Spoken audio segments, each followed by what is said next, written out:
What is the main idea of the second paragraph? This is a structure-based question, so let's look at the mind map. As per the mind map, the second paragraph talks about Basel III's approach and its challenges. So we need an answer choice on similar lines. Let's look at the answer choices.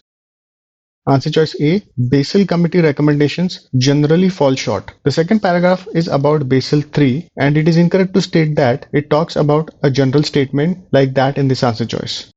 So let's eliminate this answer choice.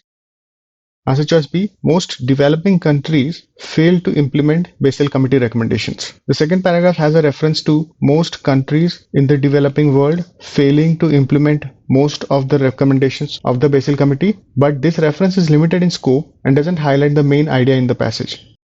The main idea in the passage is that Basel III recommendations have a certain approach and the recommendations are challenging to implement. So this answer choice can be eliminated. Answer choice C, risky lending and investment behavior can lead to economic crisis. The discussion on economic crisis and its reason is present in the first paragraph and not in the second paragraph. So this answer choice cannot be established. Let's eliminate it. Answer choice D, Basel III recommendations have a fundamental merit but implementation challenges.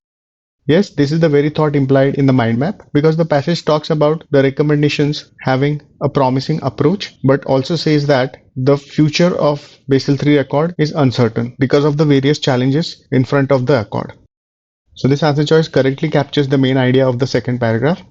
Let's keep this on hold.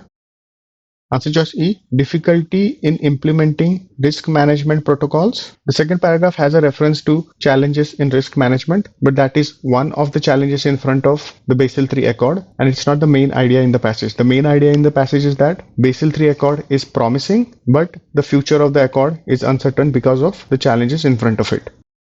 So this answer choice can be eliminated. D is the correct answer.